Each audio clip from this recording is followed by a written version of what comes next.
a while, Ed. So much has happened since our last call. Remember that in our last call we talked about an experiment that I was running Yeah. regarding the an e-course that I have. And when I was thinking about it, I just uh, recently had a conversation with a client, and they came up with a solution. And this is something we tell all the product managers we work with, which is your job is to come up with a solution. But before you do that, you need to know what the customer problem is. So today's video is about how sometimes the solution means you need to change your business so much that maybe you will not want to do it once you understand what it is.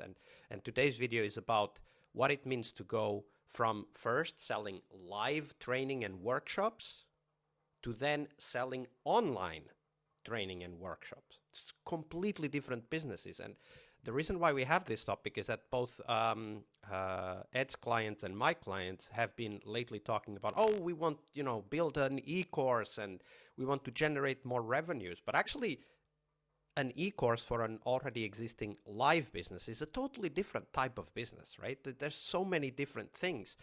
Uh, and that's what we're going to talk about today.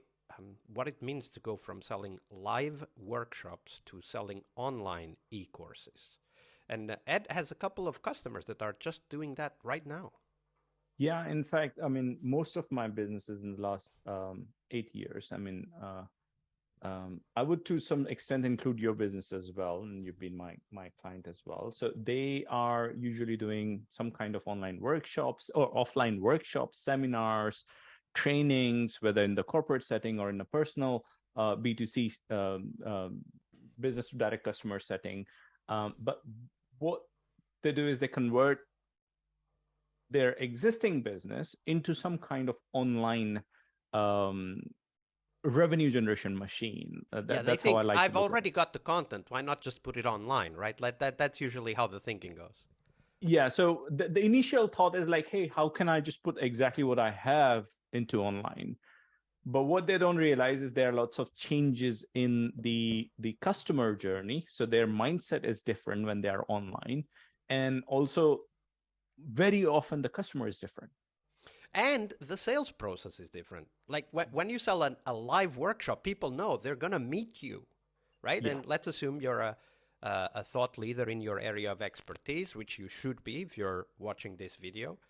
But, when you're selling something online, it's like, yeah, I'm not going to meet this person. I probably won't even have the opportunity to ask direct questions. It literally is just paid YouTube videos. Okay, Yeah. it's not YouTube. It's probably a little bit better quality and there's some exercises involved and so on, but you get the point.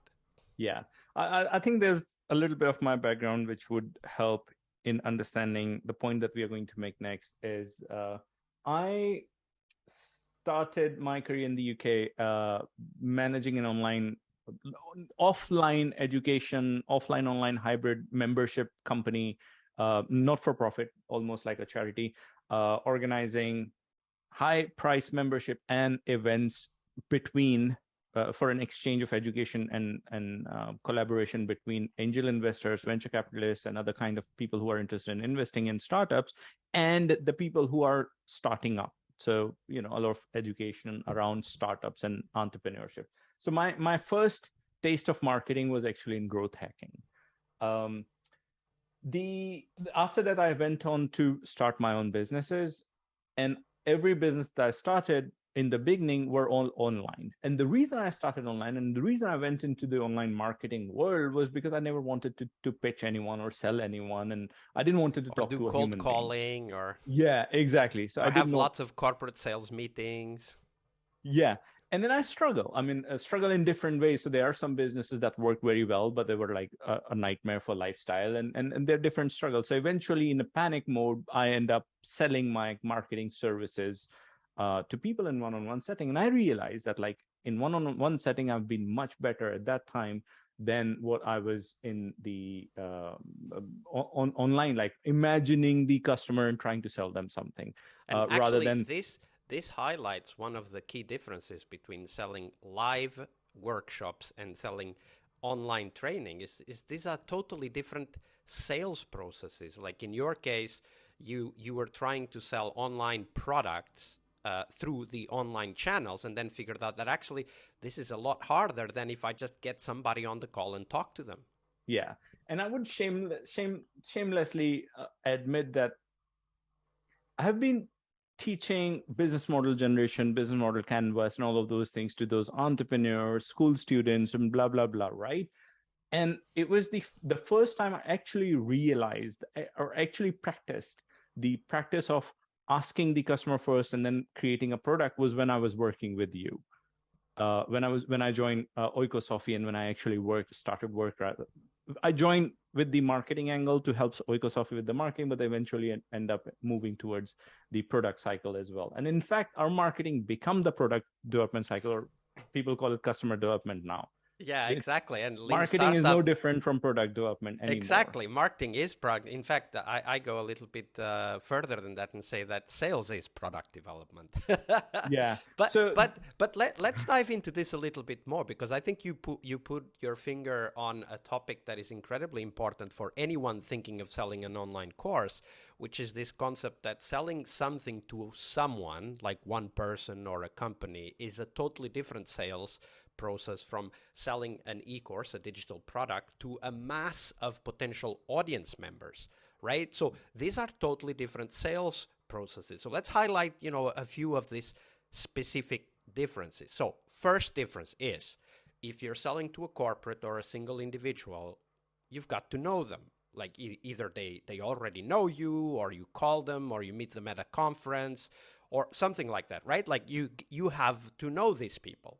Yeah. But I mean, the whole sales process is asking objections and then having multiple meetings to just like overcoming those objections in person. So that's B2B sale.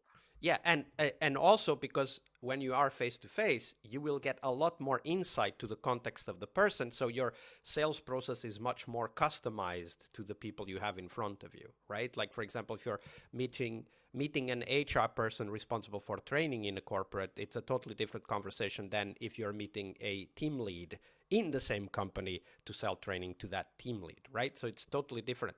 And you can adjust because you're there, right? But when you're selling to a mass audience, and audience here is the key, at least for us here on the 48-hour book method coaching, we always talk about audience as being a very specific and important concept. So when you're selling to an audience, you don't have customization, right? You're tackling a hopefully very accurate but generic description of who the customer is. This is why we use this single most important question survey. This is why we always encourage and help our clients to understand their clients in depth through this avatar plus SMIQ plus empathy map process that we run. So it's a totally different process. In fact, I would say that while selling to one company or one small group of people face to face is kind of sales job, selling to a mass audience is actually product management, right? It's about designing something and then producing it so that the person, when they look at the marketing and the sales content you produce, they feel there's value for me. Even though you're still targeting a mass audience, an individual out there on the internet will feel this is for me. Yeah. This is also an area where I see the world broken.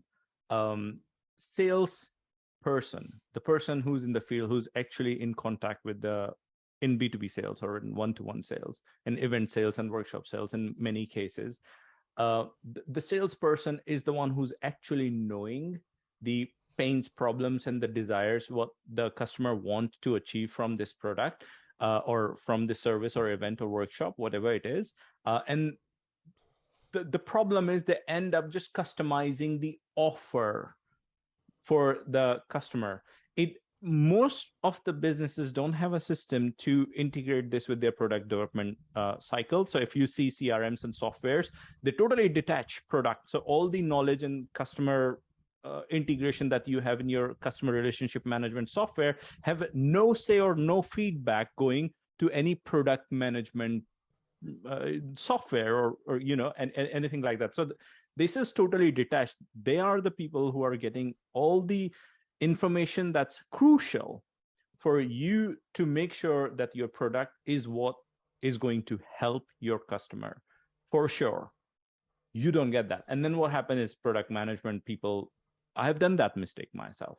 We want to imagine that we want to help people first and then go on and do what we like. Sometimes in companies, when I was working as a product manager, it was sometimes I had to say yes, or I was in a situation where I'm like doubting whether I should say yes because the stakeholders wanted, or should I say yes because the developers find only this possible, but the customers, it's like it's always a fight. But yeah, and this fight, what you just illustrated, is a great example of the difference between selling a course to someone, a corporate or an individual, versus creating an offer online. Because when you create an offer online, all of what you just described has happened before the offer. Yeah. Right? The product's already there, right? You're selling something that is there. And this creates a bunch of problems for us as the producers. And I'll talk about a few ones. So first, we need to get in front of the people who might want to buy our course, right? So very credibly, people will say, okay, but then I should go to conferences, right? Like I should be featured as a speaker or a thought leader. And that's absolutely true. In fact, that's why we created the 48-hour book method book, to help you guys become credible and recognized experts in your industry. However, that's not enough, because that builds differentiation, that builds name recognition. People will know you, but now you still have a bigger problem, which is you need to be in front of your potential customers every single day. They're not going to know who you are if you don't talk to them for like 2 weeks, right? And this builds a totally different problem, which is now, because I need to be in front of my potential customers every single day, I, as the seller of the e-course, I need to learn to become a content producer. My marketing strategy needs to be based on a large amount of content items that I can provide to my customers to show the value they're going to get from the e-course, but also to remind them, hey, I'm here, right? To get that name recognition. And that's a totally different business process than, for example, giving a few people a call, sending reminders, asking for past customers for references for future customers, and so on and so forth. Yeah. So when we focus on content creation, we are focusing on one of the core aspects of the 48-hour method, which is creating audience, right? We need to generate that audience. We need to be able to find it, and we need to be able to attract that audience. And when we do one-on-one sales, or even when we do sales to a small number of people, then it's a totally different business, because you already know who those people are. You're probably in contact with them, or you have a salesperson who's doing that, and it's a totally different business. When you create content to generate or to acquire audience, then you need to be at the desk creating content all the time. Yeah. And I think this is one of the contrasts that you have felt the most, if I remember correctly, going from this book a call and have a conversation with me, set your strategy, versus a content creator as the marketing approach to get in front of your potential customers, right? Yeah. I always felt like, as a marketer, I always felt there's a hole in the whole process. There's a hole how the job of marketers organized in a company. Same for the sales. So people who are so they are often treated separately, and they have they go on in their teams, and they just do their job and then just keep their many of them don't have a unified knowledge management or knowledge acquisition system. And this is the area that we try to bridge by our integrating the single most important question in our marketing and sales, and also customer service and process right from the beginning. Yeah, the first contact that we have with our potential audience, we incorporate that from the beginning, that hey, revolve the systems around this, not the other way around. And this knowledge is what will help you create your online e-learning course, whether it's a micro-learning e-learning course, or it's a full-fledged signature flagship program. This knowledge, as Ed was talking about, the outcome of this process, the 48-hour book method that we call the process, which includes the understanding of the avatar, brain auditing, and Exactly. So one of the things that comes from that is that, well, right now, when you're creating a e-course, the workshop you had that was already selling, and it was great, isn't good anymore because it was targeted at a different type of customer, right? So now when we think about, okay, so how do I transform this workshop into an e-course? The traditional approach will be, well, I just have the content, so I just put it online. Well, no, because when the people come for an online course, first, they need different style content. Yeah. They won't have patience to listen to you for more than 5 minutes, if enough, if that, right? Yeah. When Yeah. you're in a live workshop, yeah, you can listen to the presenter for like 10, 15 minutes, then do some workshop exercises and so on. But in an e-course, it's not like that. Also, in an e-course, where's the community aspect? It isn't there. So the stuff that would keep you in a live workshop, which is talking to your colleagues and other participants in the course, is no longer there. There's no, pair exercises or group exercises. So what do? Again, totally different way to deliver content, right? So it's not just how you sell it. It's not just how you design the product. It's also what the product looks like. It needs to look like totally different. And this is just the beginning. There's another big difference, which Ed is the specialist on, so I'll let him talk about that, which is that the financials around an e-course business are totally different from the financials of a live workshop. Starting by the price, right? Yeah. So I've been asked many times about this, like, hey, what should we, if we create an online course? I mean, because that's what I've been working for the last 10 years. So if we create an online course, what should the price be? Should we create low price, high volume product, or, go with a higher price thing? So if you're entering a new market, or if you're a startup, or if you're you're not big business yourself, then what I would do is I would follow, or I always give this advice, follow Elon Musk's advice, in the sense, like, just look at what he's done, how he's built every single business of his, and just model after that. And the thing is, but you that have to he's explain done what it. that is, though. I'm going to talk about it. And the most interesting part about this is, before he created Tesla company, he wrote a blog post. I think it was in 2003 or something like that. He said that I want to make the electronic cars become mainstream. The electric cars. Electric cars become mainstream. And here's my approach. I will first create an ultra high spec sports car, super expensive, which will be bought by very few people. If it sells, and when it sells, I'll use that money to invest in a lower price but higher, let's say, sedan style car, and then sell that.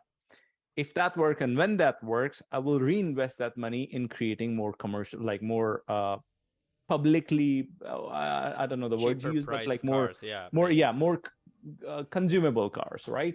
And if you look at his strategies, like, hey, he came up with the Roadster. I think it was 2008, 2007, 2008, something which like was that. Based on the Lotus Elise. Lotus, yeah. So he bought the chassis from Lotus, and actually he hired the team of Lotus to build most of the work for him. He removed the engine and put his own battery mechanics and some engineering there. He made enough sales. Then he came up with the X and the P series, I think, and then C series, which first, okay, after Roadster, which competed with Ferrari and all those cars, he released a car which competed with Mercedes S-Class, BMW 7 Series. Then he released the third class, which compete with... so he went from a high-priced product to financed and the next product line, and that came down in the price range. Yeah. Up to what would be an affordable, mid-range family car. Yeah. And so basically he did not invested his own, he had some money, but he did not invested his own money. He instead raised that money from the crowd who are going to be his customers first. And right? Also he did that openly and with the very basic idea that if this doesn't sell, I'll stop here. Right? If the market isn't ready, I'll stop here. And when we think about e-courses, think about this. Your workshops will finance the production of the e-course. But then when you start selling the e-course, you're in a totally different product line, right? Like, for example, maybe you can sell a 4-hour workshop for like $500. Nobody will pay $500 for 4 hours of e-course content. And it's not because it's not worth it. It's just because it's so much harder to sell that kind of product, right? Like when you go on Coursera or Udemy, you can buy a lot of courses for like $99 or $49. So of course, when those come up and the titles are similar, you're going to go like, I'll just buy the $49. And if I don't like it, I buy another one. Yeah. Right. I've got 158 of those. Yeah. And you're not going to put $500 into something you don't know. Right. No. So the financials are completely different, right? You can use the live workshops to finance your work on creating the e-courses, like Elon Musk's approach. But then it needs to be a different product. It needs to have different marketing. It needs to have different processes involved, like creating content, getting in front of audience, acquiring audience, transforming that audience into potential customers and eventually customers. Yeah. There's a very clear point of difference between the two approaches. One is workshop and the course. When it comes to sell e-courses, that's product. The workshops are events. And think of it like events are sold in a different way than e-courses. Unless these are those kind of e-courses that you actually sell like an event. Hey, it's opening up in January, and then next time we will open up will be in August or September. Those usually have a face-to-face or at least a live component, right? That those are very specific. Yeah. Also price points, like in the world that I see being in the direct response marketing, online sales, you have to do a lot of heavy lifting, as you said, a lot of heavy lifting in making a person who's looking at a web page buy something. On in person, it's much less. That's why copywriting plays a big role. And copywriting, in other words, is just converting what's going on in your customer's mind, which is, again, the customer development process. Like I call it, create your customer. You need to do much more study of your customer than you would do in your one-on-one call. In a way, I mean, it's not also impossible. Because in a live it's not workshop, making your life difficult. In a live workshop, you can adjust to what's going on, right? You can bring content that you have in your back pocket into the conversation seemingly, right? Or seamlessly, without people knowing that actually this wasn't in the plan, right? Because you're the expert, you have that knowledge, you can bring it in context and make it available for the people who are taking the course. But when the e-course is being sold, that's it. It doesn't change. Yeah. Imagine if you deliver a workshop and then for a certain audience that workshop is too much. And then you realize that like, hey, okay, I will have to cut my last session. Try doing that in an online course. Yeah, it's not possible. Also, what you're going to get is people dropping off in the middle of the course. Exactly. And you don't know why. All right, so we've covered quite a few things, so let me review some of them. First, if you go from live workshops to online courses, remember that the sales process is different. Speaking at conferences will help, but it's not enough. You need to have social media and online presence so that you're creating content all the time to be in front of your prospect customers so that they know who you are and they know what you provide. The financials are very different. So prices, of course, are very different, but also how you get people to make decisions is very different. So it's not just the e-course is a different price from the live workshop. It's also what kind of prices, right? And do we have trigger or tripwire products, or small products like $5 to $10 products that then upsell to the workshop? Do we have a mid-level workshop price, which then I compensate by having some extra coaching sold as a higher price ticket? Workshops are events, while e-courses are digital products, and that means that you can't adapt to what the customers experience during the e-course that easily. It's possible, but it's much harder. And also copywriting, which is also a form of content creation, becomes a critical skill in your process when you want to sell e-courses. Yeah. Something else also, that I events forgot. Are deadline. Events have deadlines, so that's also kind of scarce. It creates a natural urgency and scarcity. That like, hey, if I miss out, I'll miss out. It's very difficult to replicate that online. Absolutely. Well, we hope this helps you thinking about whether e-courses or, in any case, digital products are the right solution for your business. You can contact us. There's also the 48-hour book method link below the video if you want to sign up and get the beta version of the book, access to the first few chapters. And it was a pleasure having you here, Ed. I'll see you next week. Thank you.